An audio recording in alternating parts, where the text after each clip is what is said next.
آج کل کے معاشرے میں اگر ہم دیکھیں تو بیٹیوں کو لے کے آزمائشیں زندگی بھر رہتی ہی ہیں.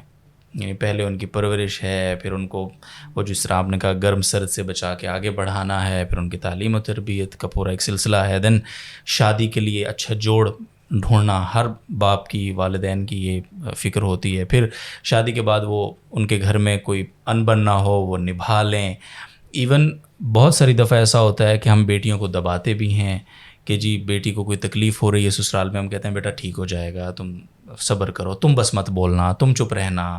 اور ایونچولی بہت سارے کیسز ایسے ہیں، ریسنٹلی ہم نے کئی کیسز ایسے دیکھے کہ وہ بیٹی بیچاری اس گھر میں صبر کرتے کرتے جان سے بھی بس اوقات جاتی ہے. ہمارے معاشرے کی بات کر رہا ہوں. لیکن ہمارے ہاں علیحدگی کو ایک اتنا بڑا داغ سمجھا گیا ہے اور اپنے اوپر اتنا بڑا کلنک سمجھ لیا گیا ہے کہ اس میں یعنی جب ہم یہ حضور علیہ السلام کا یہ والا معاملہ دیکھتے ہیں، جب طلاق والا پورا معاملہ ہوتا ہے، اگرچہ وہ رخصتی سے پہلے والی چیزیں ہیں اور وہ ظاہری، لیکن حضور کتنا اپنی بیٹیوں کو کتنا حضور نے سنبھالا ہے، کس قدر، حالانکہ وہ مجمع عام میں کتنی ایک عام آدمی کے لیے کتنی بے عزتی کی بات ہے، اور پھر وہ پیغمبر اسلام صلی اللہ علیہ وسلم ان کے لیے. تو حضور نے جس کام اور کول وے میں اس چیز کو لیا ہے، پھر حضور کی اپنی زندگی اس میں ذرا نکاح بھی ہوئے، طلاق بھی ہو رہی ہے. تو یہ جو خواتین کو لے کر طلاق نکاح والے معاملات اتنے مشکل ہم نے بنا دیے اور ان کو اپنے لیے ایک زندگی اور موت کی اور انا کی جنگ سمجھ لیا، اس کو تھوڑا سا مجھے آپ سے سمجھنا ہے. بس نالائکی ہے، ناواقفیت ہے، اور معاشرے کا کچھ جبر ہے کہ کچھ چیزیں ہم پہ مسلط ہیں. دیکھیں میں نے جو عرض کیا نا کہ نکاح اس عہد میں ایک ایسے عام معمول کی روایت تھی کہ جیسے ہم نے کوئی اٹھ گئے، کوئی چلے گئے، کوئی کھا لیا، کچھ پی لیا، ملاقات کر لی، تو کوئی گیا ہے وہ آ جاتا ہے کہتا ہے میں نے نکاح کر لیا.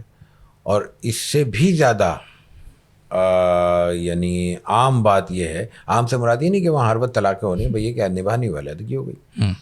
تو وہ چونکہ نکاح آسان تھا اس لیے علیحدگی آسان تھی، چونکہ نکاح مشکل ہو گیا ہے اس لیے اب علیحدگی اس سے زیادہ مشکل ہو گئی. ایک باپ ساری زندگی جوڑ کے کچھ پیسے خرچ جمع کرتا ہے، پھر وہ نکاح کرتا ہے، وہ کہتا ہے یار یہ میں نے جو 10 لاکھ روپے، 5 لاکھ روپے، 2 لاکھ روپے جو بھی ایک عام آدمی کی حیثیت ہے خرچ کیے، میں اگلی بار کے لیے کہاں سے جوڑوں گا. بالکل.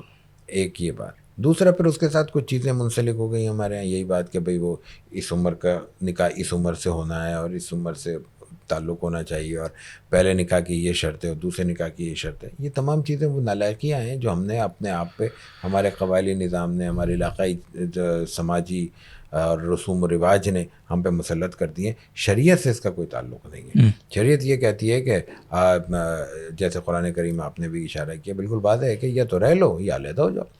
رہنا ہے تو وہ بھی اطمینان سے رہنا ہے اور سلیقے سے رہنا ہے، علیحدہ ہونا ہے تو وہ بھی احسان کے ساتھ علیحدہ ہونا ہے. احسان کا مفہوم ہی یہی ہے کہ بھائی وہ اس کے بعد بھی ملنے کے قابل ہوں، شکل دیکھنے کے روادار ہوں، یا کم از کم دو خاندانوں میں ایسی دراڑیں نہ پڑیں کہ وہ جناب عام ملنے جلنے سے بھی جائیں، اور مزید اس خاندان کے آپس میں رشتہ داریاں سے بھی جائیں، مزید رشتہ دار ہے. ظاہر ہے کہ ہر خاندان میں نہ ایک مرد ہے نہ ایک عورت ہے، تو اور 10 مرد اور 10 عورتیں بھی تو آپس میں ان کے نباہ ہو سکتے ہیں، لڑکیوں کے رشتے ہو سکتے ہیں. وہ نہیں ہوں گے کیونکہ علیحدگی ہو گئی، فلاں نے فلاں کی علیحدگی کر دی. بھائی فلاں نے کی یا فلانے نے کی، مرد نے کی یا عورت نے کی، اس سے کیا بحث ہے؟